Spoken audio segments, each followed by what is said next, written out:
Bismillahirrahmanirrahim. Assalamualaikum warahmatullahi wabarakatuh.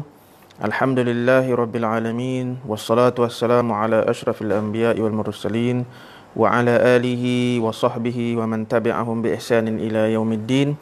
Rabbi shrah li sadri wa yassir li amri wahlul 'uqdatam min lisani yafqahu qawli. Subhanaka la ilma lana illa ma 'allamtana innaka antal alimul hakim. Wala haula wala quwwata illa billahil aliyil azim, amma ba'du. Alhamdulillah, pada malam ini kita berjumpa lagi dalam siri kuliah ilmu usul fiqh, dan pada malam ini adalah kuliah siri yang ke-6 menggunakan kitab Al-Wajiz fi Usulul Fiqh karangan Dr. Abdul Karim Zaidan. InsyaAllah pada malam ini kita akan melihat perbahasan mengenai aqsam al-hukm syar'i, pembahagian ataupun jenis-jenis hukum syarak. Yang qasimul hukmu 'inda al-usuliyyin ila qismain. Hukum syarak di sisi ulama usul fiqh terbahagi kepada dua jenis. Yang pertama dinamakan al-hukm taklifi. Hukum taklifi. Apakah definisi hukum taklifi? Wa huwa ma yaqtadi talab al-fi'li aw al-kaff 'anhu aw at-takhir bain al-fi'li wat tarki. Definisi hukum taklifi ialah satu ataupun perkara yang menuntut talab al-fi'li, menuntut ataupun ada tuntutan untuk melakukan sesuatu perkara, awil kaf anhu, ataupun tuntutan itu untuk meninggalkan perkara tersebut, awil takhir bainal fi'li wat tarki, ataupun tuntutan itu memberi satu pilihan antara buat ataupun tinggal. Jadi maksudnya pembahagian hukum syarak yang pertama yang dinamakan hukum taklifi ini, di bawah hukum taklifi terbahagi kepada tiga jenis. Yang pertama tuntutan talabul fi'li, tuntutan untuk buat. Yang kedua talabul tarki ataupun talabul kaffi anhu, iaitu tuntutan untuk meninggalkan perkara tersebut. Dan elemen ketiga dalam hukum taklifi dinamakan at-takhir bainal fi'li wat tarki, ataupun pilihan sama ada untuk buat ataupun tinggal. Jadi insya-Allah dalam siri-siri yang akan datang kita akan perjelaskan lagi dengan contoh-contoh kepada tiga elemen ini. Baik, kenapa dinamakan hukum syarak yang pertama ini sebagai hukum taklifi? Dinamakan bahagian yang pertama ini dengan hukum taklifi kerana terdapatnya pentaklifan ke atas seseorang individu.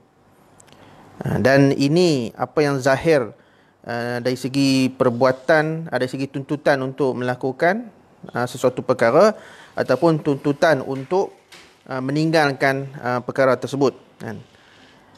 Jadi yang dimaksudkan pentaklifan itu iaitu tuntutan at-talab tu. Tuntutan daripada siapa sebenarnya? Tuntutan daripada syarak.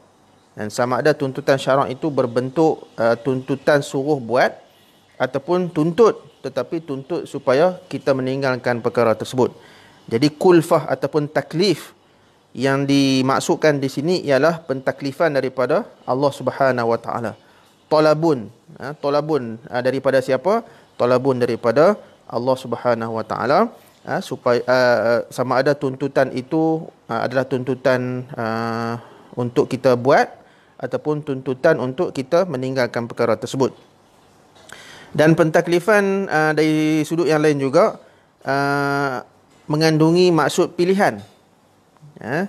Pilihan dalam bentuk tasamuh ataupun dalam bentuk taglib. Jadi memberi tuntutan ini memberi pilihan kepada seseorang individu mukallaf, sama ada nak buat pun boleh, tak mau buat pun boleh. Jadi tidak ada kita panggil satu kelaziman ataupun kewajipan untuk melakukan perkara tersebut. Takhir ini dia bersifat ataupun berstatus harus sahaja. Baik. Menurut Dr. Abdul Karim Zaidan dalam kitab Al-Wajiz ini, kenapa diiktibarkan harus sebahagian daripada hukum taklifi? Sebab kalau kita perhatikan dan kita perhaluskan betul-betul, maksud taklif ini maksudnya pentaklifan. Bila sebut pentaklifan, maka di situ ada satu tindakan yang perlu dibuat. Okey. Kalau nak ikut dari segi makna asal, al-mubah ini, harus ni, dia tidak ada pentaklifan untuk buat benda tu. Kan? Sebab dia diberi pilihan, nak buat pun boleh, tak mau buat pun boleh. Jadi kalau nak ikut maksud asal, mubah itu dia tak termasuk dalam pentaklifan. Tetapi kenapa dimasukkan juga para ulama usuliyin mengkategorikan al-mubah ataupun harus ini, at-takhir ini dalam kategori hukum taklifi, kerana perbuatan itu mukhtasun bil mukallaf, tertakluk ataupun khusus kepada mukallaf. Harus itu berkaitan dengan perbuatan mukallaf, iaitu tuntutan ataupun pilihan sebenarnya, at-takhir bainal fi'li wat tarki. Okey, iaitu memberi pilihan kepada seseorang individu tersebut sama ada untuk melakukan perkara tersebut ataupun meninggalkannya. Dan pemilihan itu ditaujihkan kepada mereka yang layak untuk ditaklifkan, kan, dengan perbuatan ataupun dengan meninggalkan perkara tersebut, kan. Jadi dari sudut itulah hukum taklifi juga mengkategorikan at-takhir ataupun al-mubah termasuk dalam hukum taklifi, kan. Baik, ini dari kategori yang pertama ataupun jenis dan bahagian pertama daripada hukum syarak. Baik, yang kedua, bahagian hukum syarak yang kedua dinamakan al-hukmul wad'i. Kalau yang tadi yang pertama dinamakan al-hukmut taklifi, manakala yang kedua ini dinamakan al-hukmul wad'i. Jadi apakah definisi hukum wad'i di sisi ulama usul fiqh? Al-hukmul wad'i, ta'rifannya ialah ma yaqtadi ja'la syai'in sababan li syai'in akhar aw syartan aw mani'an minhu, iaitu satu perkara yang menuntut dan menjadikan sesuatu perkara itu sebagai sebab kepada perkara yang lain, ataupun menjadikan perkara tersebut sebagai syarat, ataupun menjadikan sesuatu perkara itu sebagai mani' ataupun halangan kepada kepada sesuatu perkara. Jadi kalau kita tengok dan kita perhatikan dalam definisi ataupun ta'rif hukum wad'i ini, dia juga mengandungi 3 elemen. Okey. Yang pertama as-sabab, yang kedua asy-syartu, dan yang ketiga al-mani'. So hukum wad'i ini ada 3 elemen, dan menurut setengah ulama usul fiqh mengatakan 5 bahagian.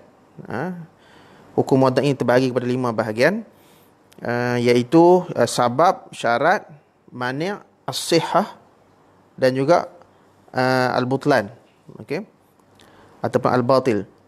Ini perbezaan pandangan di kalangan para ulama usul fiqh.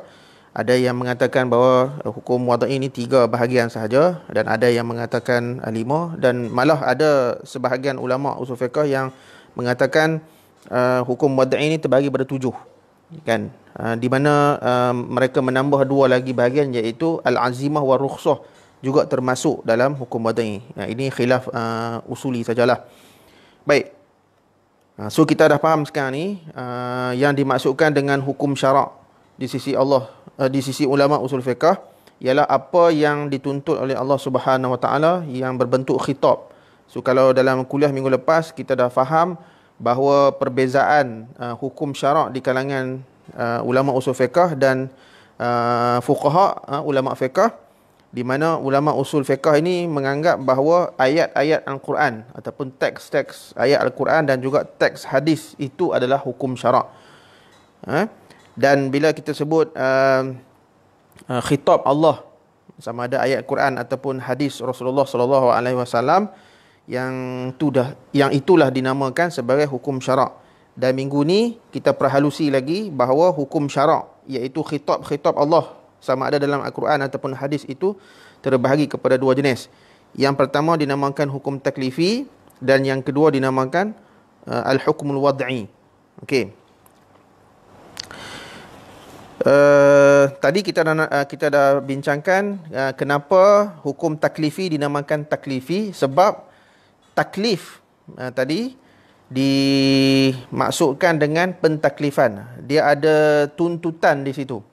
Manakala bagi kategori kedua ataupun bahagian kedua, iaitu hukum wad'i, kenapa dinamakan ia sebagai hukum wad'i?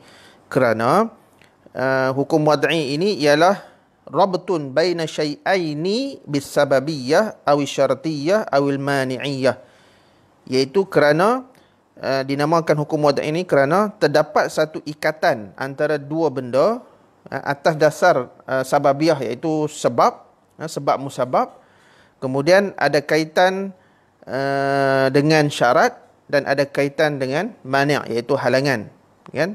Biwad'in minasyari', dan terjadinya sababiyah, terjadinya syaratiyah, terjadinya mani'iyah ni biwad'i minasyari', yang mana perkara tersebut diletakkan asasnya oleh syarak.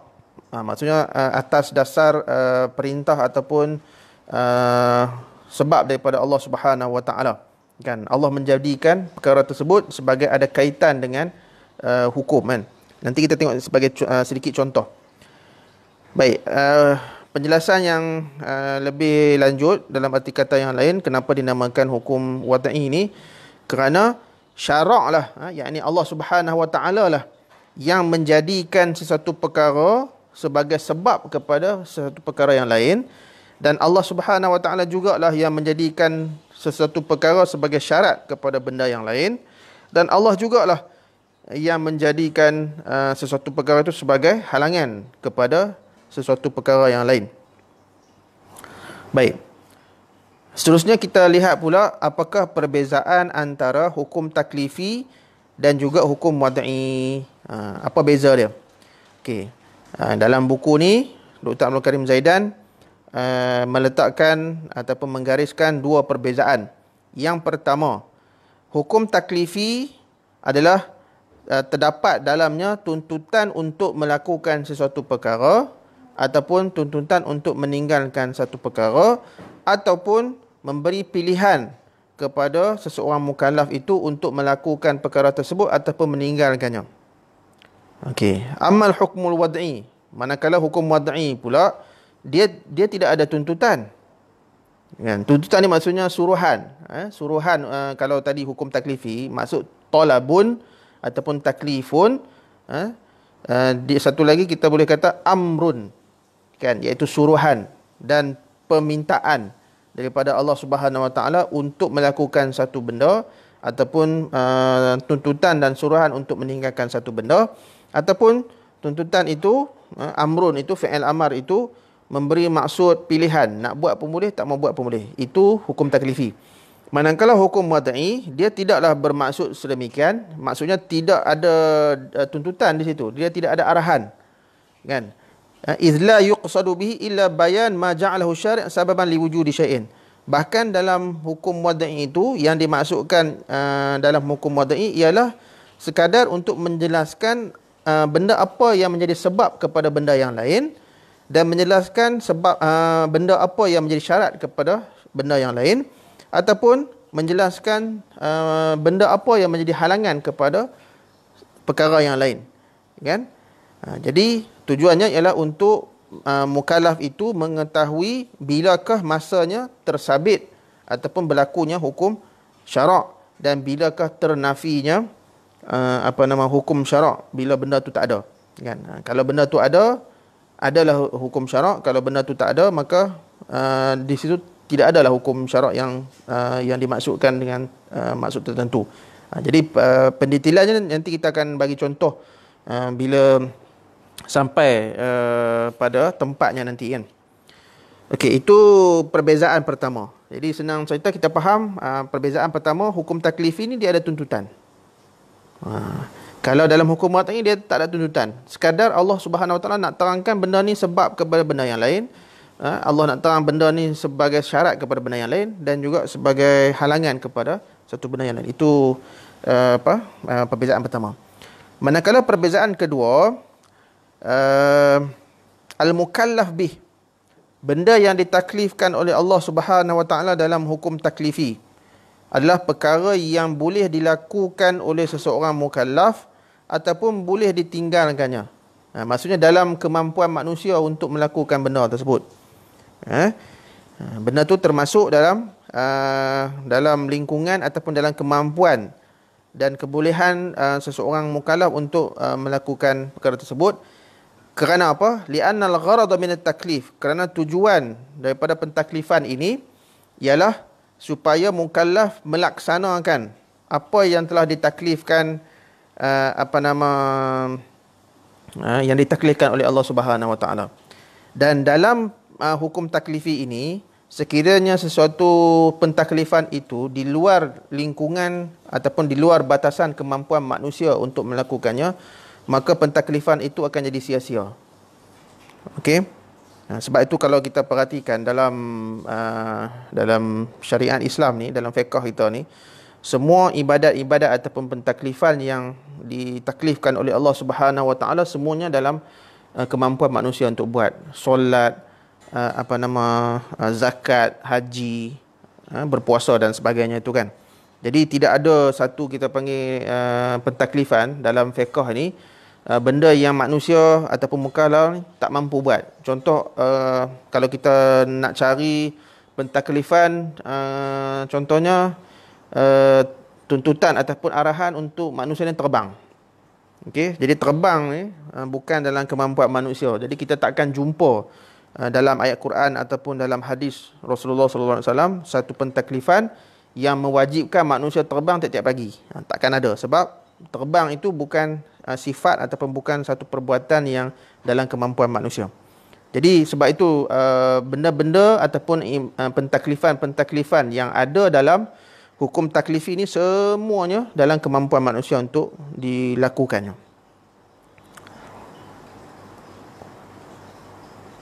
Okey, dalam hukum taklifi ini semua dalam lingkungan batasan kemampuan manusia untuk buat, kerana berdasarkan kaedah dalam syariat Islam, la taklifa illa bimaqdur. Tidak ada pentaklifan kecuali dengan perkara-perkara yang mampu dilaksanakan.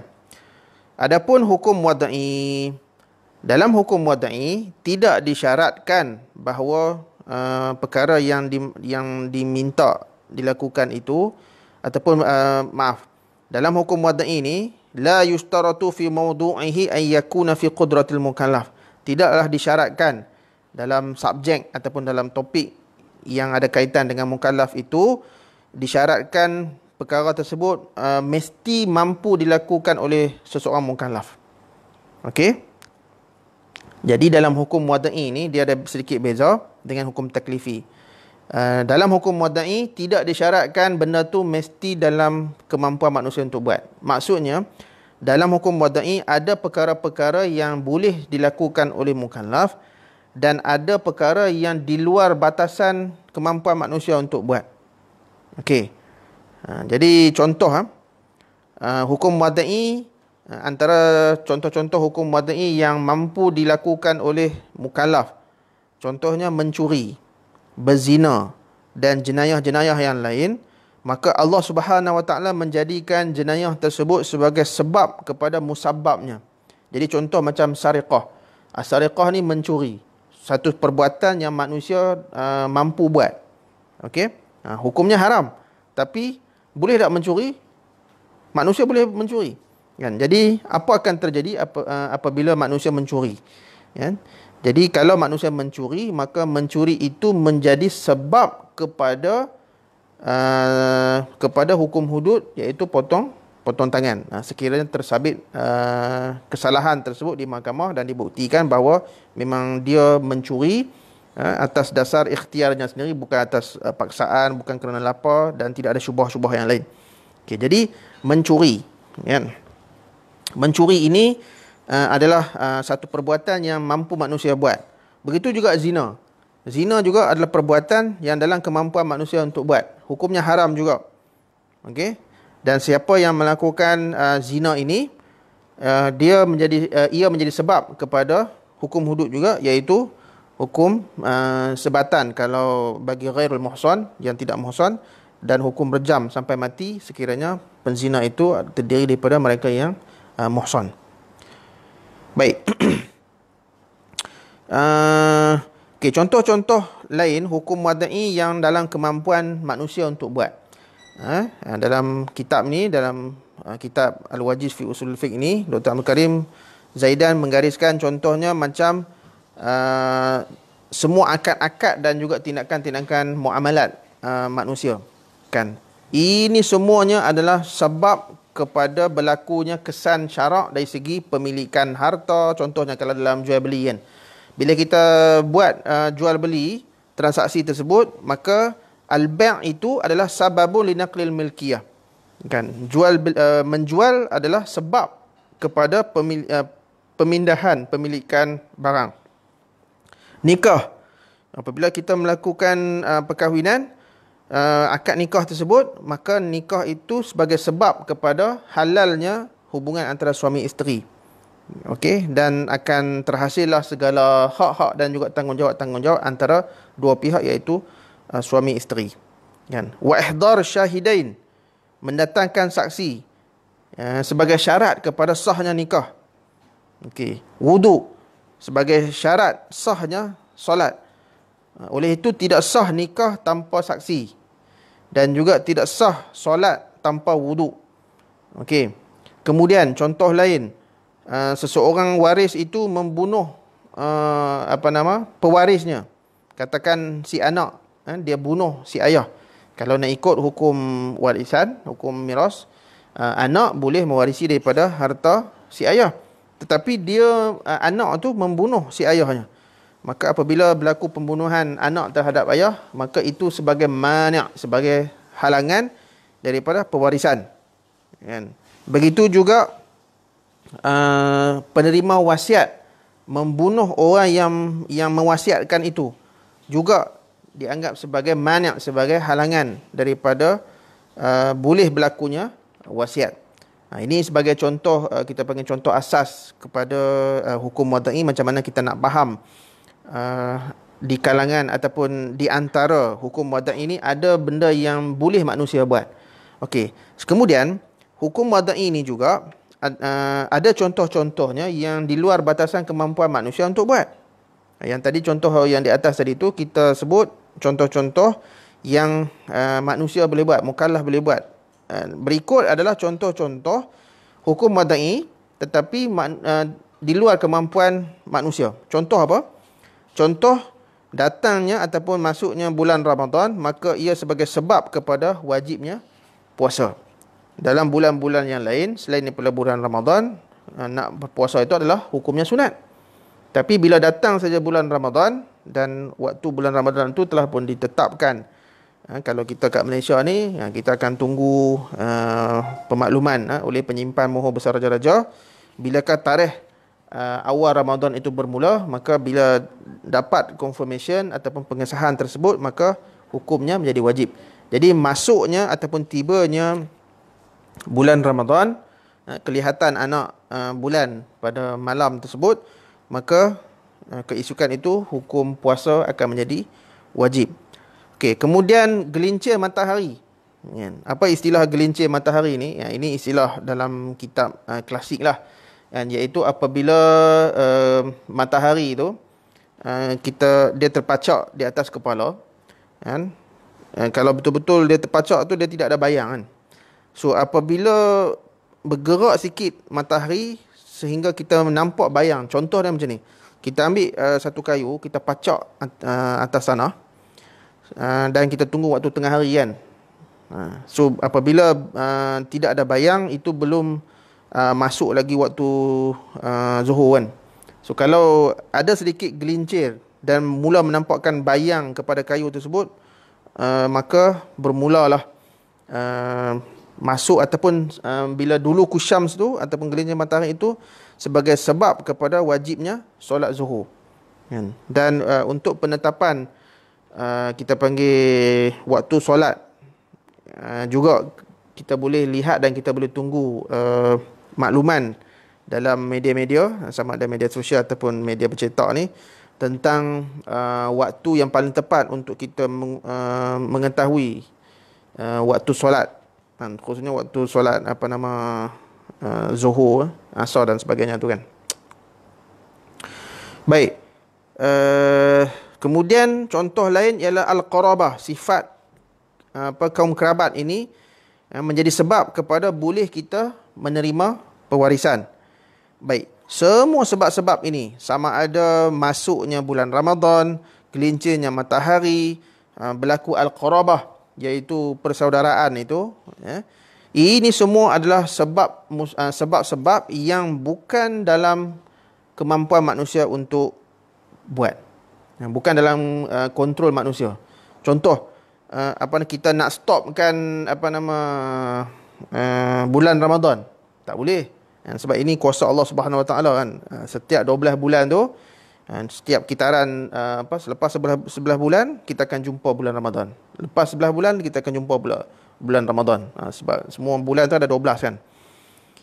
Kemudian dulu kusyams, gelincir matahari, bukan kuasa kita, tetapi dia benda tu dijadikan sebagai hukum madai, iaitu sebagai sebab kepada masuknya waktu zuhur.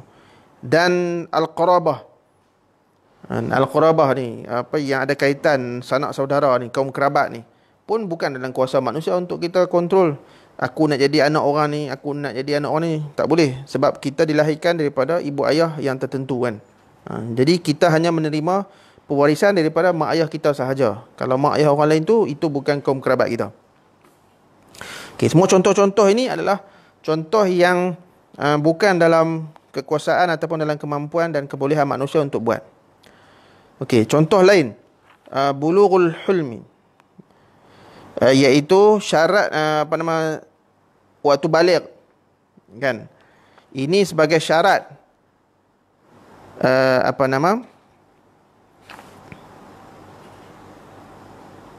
syarat kepada terhentinya al-wilayah ala nafs. Jadi ini perbahasan dari segi contoh macam penjagaan harta. Apabila balighnya seseorang itu, maka itu tandanya dari segi tasarrufat ataupun tindakan individu tersebut kena serahkan kepada orang yang dah baligh itu kan. Wa bulughul insan ar-rusyda, dan apabila sampai satu tahap seseorang manusia itu telah baligh, maka ia sebagai syarat untuk terlaksananya beberapa tindak tanduk oleh individu tersebut. Okey. Kalau nak ikut baligh ni pun bukan kita boleh kontrol. Okey, dan sebab itulah fatrah ataupun period baligh ini dia berbeza-beza antara individu dengan individu yang lain. Kadang-kadang datang awal, kadang-kadang datang lewat kan. Dan benda ni kita tak boleh kontrol. Ini semua kuasa dan urusan Allah Subhanahu Wa Taala. Okey. Kemudian contoh lain ialah al-ubuwah, kebapaan, sebagai penghalang daripada isu seseorang ayah membunuh anaknya yang ini isu ayah bunuh anak. Ini dalam kalau mazhab Syafi'i, sekiranya seseorang ayah membunuh anak, maka ayah itu tidak dikenakan qisas. Kenapa? Sebab ada sifat ubuwah di situ. Tetapi ini sebenarnya kalau kita rujuk kepada perbahasan fiqh, terdapat khilaf ulama. Contoh macam mazhab lain, mazhab Maliki dan sebagainya itu mengatakan bahawa kalau ayah bunuh anak tetap juga boleh dikenakan hukuman. Manakala kalau pada zaman sekarang ini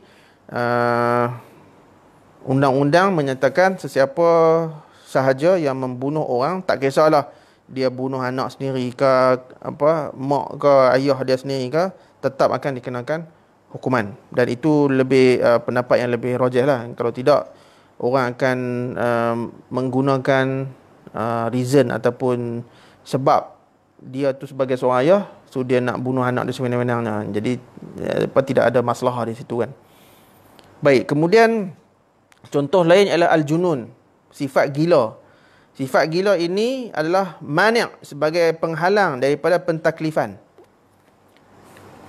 Jadi yang wajib melaksanakan pentaklifan ialah orang yang akal waras. Jadi kalau berlaku sifat gila kepada seseorang individu, kepada seseorang mukallaf, maka kegilaan itu adalah mani' sebagai penghalang daripada terlaksananya pentaklifan. Baik. Dan contoh yang lain ialah kalau katakan seseorang penerima wasiat itu, kan? Seseorang penerima wasiat itu adalah waris, maka orang itu terhalang daripada penerimaan wasiat sebab ada hadis Rasulullah SAW mengatakan la wasiyata li waris. Dan ini pun adalah kita panggil ada khilaf fuqaha di situ yang kita boleh rujuk dalam kitab-kitab fiqh. Jadi contoh-contoh ini adalah penghalang kepada perkara-perkara yang kita sebut tadi, dan benda ni semua bukannya dalam kemampuan manusia ataupun bukan dalam kemampuan mukallaf untuk buat. Jadi ini kita panggil perbezaan yang kedua di antara hukum taklifi dan juga hukum wada'i. Kalau hukum taklifi ni, semua hukum dalam hukum taklifi ni adalah dalam batasan kemampuan manusia untuk buat. Manakala dalam hukum wada'i ada benda yang manusia ataupun mukallaf boleh buat, dan ada benda yang bukan dalam kuasa ataupun kemampuan manusia untuk buat benda tersebut. Jadi alhamdulillah pada malam ni kita dah sentuh tentang pembahagian hukum syarak, iaitu hukum syarak terbahagi kepada dua bahagian. Yang pertama dinamakan al-hukmu taklifi dan yang kedua dinamakan al-hukmu al-wada'i. Dan juga kita telah mengetahui sedikit perbezaan antara hukum taklifi dan juga hukum wada'i. Jadi setakat itu sahaja untuk malam ini. InsyaAllah kita bersambung lagi kuliah kita pada minggu hadapan, sekiranya diizinkan oleh Allah Subhanahu Wa Taala. Apa yang baik itu datangnya daripada Allah Subhanahu Wa Taala, apa yang kurang itu datangnya daripada diri saya. Aqulu qouli hadza wa astaghfirullahal azim li wa lakum. Wassalamualaikum warahmatullahi wabarakatuh.